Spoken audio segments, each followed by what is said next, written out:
सुंदरवन जंगल में बहुत सारे पशु पक्षी मिलजुल कर रहा करते थे। उसी जंगल में लाडो नाम की चिड़िया अपने 2 बच्चों के साथ रहती थी। लाडो बहुत मेहनती और दयालु चिड़िया थी। दिन होते ही अनाज की खोज में जाना और शाम होते ही वापस आकर अपने भूखे बच्चों को खिलाना, यही लाडो का काम था। उसके पड़ोस में ही बुलबुल चिड़िया रहती थी। उसके भी 2 बच्चे थे। उसका घर मिट्टी का था, उस वजह से उसे गर्मी के मौसम से बड़ी राहत मिलती थी। चलो बच्चों, अब नहाने का समय हो चुका है। चलो चलो नहाने। नहीं मम्मी, हमें नहीं नहाना। हम घर से बाहर कहीं भी नहीं जाते, फिर भी आप हमें रोज रोज नहलाती हो। अरे बच्चों, तुम दिन भर खेलते रहते हो, इस वजह से तुम गंदे हो जाते हो। अगर रोज नहीं नहाओगे तो तुम्हारे पंखों से बदबू आने लगेगी। बुलबुल के बच्चों को नहाना पसंद नहीं था, फिर भी बुलबुल उनको जबरदस्ती से नहलाती थी। बुलबुल ने अपने बच्चों को नहलाया और उनको घर के ऊपर सूखने के लिए बाहर खड़ा कर दिया। चलो, अब मेरे काम का समय शुरू हो जाएगा। जंगल के पंछी एक एक करके मेरे स्विमिंग पूल में नहाने आएंगे। बुलबुल बहन, क्या मैं मेरे बच्चों को नहलाऊं? हाँ हाँ, क्यों नहीं, पर तुम्हें पता है ना, एक बच्चे को एक बेरी। हाँ हाँ, मुझे मालूम है। ये लो 2 बेरियां। रानो भी अपने बच्चों को नहलाने लगी। एक एक करके जंगल के सारे पंछियों ने अपने अपने बच्चों को नहलाया। लाडो भी अपने बच्चों को नहलाना चाहती थी। वो बुलबुल के पास चली आती है। बोलो लाडो, क्या काम है? बुलबुल बहन, मुझे भी मेरे बच्चों को नहलाना है। हाँ हाँ, क्यों नहीं, लाओ फिर 2 बेरियां। अभी तो मेरे पास बेरिया नहीं है। बहन, जब मैं पहाड़ी इलाकों में जाऊंगी तब बेरिया लेकर आऊंगी और तुम्हें दे दूंगी। नहीं नहीं, ऐसा नहीं चलेगा। बेरिया नहीं तो स्विमिंग पूल में एंट्री भी नहीं। ठीक है बच्चों, चलो।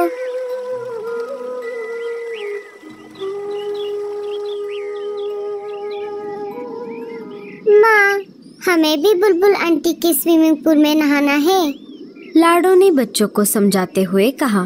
नहीं बच्चों, हम नहाने के लिए नदी में जाएंगे, वहाँ का पानी साफ सुथरा है। लाडो अपने बच्चों को स्विमिंग पूल में नहलाना चाहती थी। बेचारी लाडो कर भी क्या सकती थी। बेरियों का पेड़ ऊंचे पहाड़ी पर था और लाडो अपने बच्चों को अकेला घर पर छोड़कर उतनी दूर नहीं जाना चाहती थी। वो अपने बच्चों को लेकर नदी पर आ जाती है और एक एक करके उनको नदी के पानी में नहलाती है।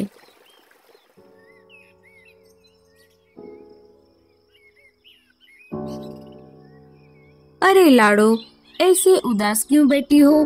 क्या कुछ परेशानी है? अरे नहीं कालू भैया, ऐसी कोई बात नहीं है। सोनू मोनू को बुलबुल चिड़िया के स्विमिंग पूल में नहाने की बहुत इच्छा है, लेकिन वो नहाने के बदले बेरियों की मांग कर रही है और अभी तो मेरे पास बेरिया नहीं है। बेरिया लाने के लिए मुझे ऊंचे पहाड़ी पर जाना होगा, पर मैं मेरे बच्चों को घर पर अकेला छोड़कर उतनी दूर नहीं जा सकती। बस इतनी सी बात, मैं हूँ ना, मैं पहाड़ी इलाकों में जाकर बेरिया ले आऊंगा। बड़े आए जाने वाले। क्यों जी, आपके पास कोई दूसरा काम नहीं है क्या? ना बीवी है ना बच्चे। आप एक काम करो, सारे पंछियों के काम फोकट में करो। अरे गोरी, मैं तो ऐसे ही कह रहा था। मैं पहाड़ी इलाकों में जाता रहता हूँ ना, इसीलिए मैंने ऐसा कहा। तुम भी ना गोरी। बहुत दिनों से जग्गू सेब मांग रहा है, क्या आपने ला कर दिया? कोई जरूरत नहीं है किसी की मदद करने की। अब सीधा मेरे साथ घर चलो। कालू कौवा वहाँ से चला जाता है। मम्मी, मुझे भी स्विमिंग पूल में नहाना है। अरे जग्गू, तुझे नहाने की कोई जरूरत नहीं है, तू तो वैसे भी साफ सुथरा है। लाडो उदास बैठी थी कि तभी वहाँ पर भूरा कौवा आ जाता है। भूरे ने सारी बात सुन ली थी। लाडो, तुम परेशान क्यों होती हो? मैंने अभी अभी सब सुन लिया है। तुम एक काम क्यों नहीं करती? मैं तुम्हारी बच्चों की देखभाल करता हूँ। तुम पहाड़ी इलाकों में जाकर बेरिया लेकर आओ। लाडो को भूरे पर बिल्कुल भी भरोसा नहीं था, लेकिन उसे बच्चों को स्विमिंग पूल में नहलाना भी था। फिर भी लाडो ने भूरे से पूछा, लेकिन तुम मेरी मदद क्यों कर रहे हो? अरे, मैं भी बहुत दिनों से बेरिया खाने की सोच रहा हूँ। तुम आते समय मेरे लिए भी बेरिया लेकर आना। अच्छा, ठीक है, तो मैं चलती हूँ। तुम मेरे बच्चों का ध्यान रखना। लाडो बेरिया लाने के लिए पहाड़ी इलाकों की ओर चल पड़ती है। अरे वाह, ये तो बहुत अच्छा हुआ। मुझे पता चला है पहाड़ी इलाकों से हमारी जंगल की ओर तेज तूफान आ रहा है। मुझे नहीं लगता कि लाडो उस तेज तूफान में बच पाएगी। फिर मैं इन दो बच्चों को घर से बाहर फेंक दूंगा।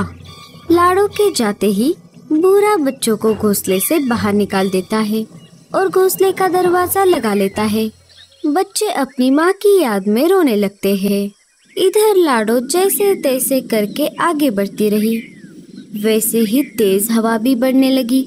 लगता है इस तेज तूफान में मैं उड़ नहीं पाऊंगी। लाडो चिड़िया हार मानने वालों में से नहीं थी। बड़ी कठिनाइयों का सामना करते हुए वो आगे बढ़ती रही। तभी उसके सामने से मीनू मौसी उड़ते हुए आ जाती है। अरे लाडो, ये क्या कर रही हो? चलो वापस। बारिश के साथ साथ बहुत बड़ा तूफान भी आने वाला है। अच्छा, ठीक है मौसी। वो दोनों वापस जंगल में आ जाती है। लाडो, बहुत तेज बारिश शुरू हो गई है। तुम एक काम करो, बारिश रुकने तक मेरे घर में रुक जाओ। बारिश थमते ही चली जाना। दोनों मीनू मौसी के घोंसले के अंदर चली जाती है। बारिश अपने जोरों पर थी। मेरे बच्चे ठीक तो होंगे ना? इधर बेचारे बच्चे तेज बारिश में भीग रहे थे। वो दोनों एक पेड़ की डाली पर बैठ जाते हैं, जहाँ पर कम बारिश का पानी आ रहा था। तभी उनको उस पेड़ के तने से आवाज आती है, बच्चों इधर आओ। बच्चे अंदर चले जाते हैं। इधर पूरा कौवा मजे में घोड़े बेचकर सो रहा था। तभी एक तेज हवा का झोंका आ जाता है और भूरे कौवे का घोंसला पानी में गिर जाता है। भूरा घर का दरवाजा खोल नहीं पाता और वो डूब जाता है। थोड़ी देर बाद बारिश कम हो जाती है। लाडो वापस अपने बच्चों को देखने उसके घोंसले की तरफ आ जाती है और देखती है तो क्या, उसका घोंसला तो वहाँ पर नहीं था। वो सब तरफ खोज करने लगती है। तभी उसे बुलबुल चिड़िया मिट्टी में दबी हुई दिखाई देती है। लाडो, लाडो, मुझे बचाओ। मेरा मिट्टी का घर बारिश में गल गया और मैं मिट्टी में धंस गई। अपनी जान की परवाह न करते हुए लाडो बुलबुल चिड़िया को गीली मिट्टी से बाहर निकालती है। लाडो, मुझे माफ कर दो। मैंने तुम्हारे साथ बहुत बुरा बर्ताव किया। लाडो बुलबुल को कुछ न बोलते हुए अपने बच्चों को खोजने लगी। तभी पेड़ के तने से बच्चे बाहर आ गए और अपनी माँ को पुकारने लगे, माँ, माँ, हम यहाँ पर हैं। लाडो अपने बच्चों को देखकर बहुत खुश हो गई। अरे मेरे बच्चों, तुम कहाँ पर गए थे? माँ, आपके जाते ही उस भूरे अंकल ने हमें घर से बाहर निकाला था और हम यहाँ पर आ गए थे। हमें इन बूढ़ी दादी ने बचाया। माँ जी, आपका बहुत बहुत धन्यवाद। अगर आप मेरे बच्चों को आसरा ना देती तो मेरे बच्चे इस तेज बारिश को सह नहीं पाते। कुछ दिन गुजर जाते हैं। फिर एक दिन सारे पंछी मिलकर जंगल के बीचों बीच खुले मैदान में एक बड़ा सा स्विमिंग पूल बना देते हैं जिसमें वो रोज नहाने लगते हैं। दोस्तों, आपको स्विमिंग पूल में नहाना अच्छा लगता है या नदी में? हमें कमेंट्स में जरूर बताना। और स्टोरी अच्छी लगे तो लाइक, शेयर और सब्सक्राइब जरूर करना।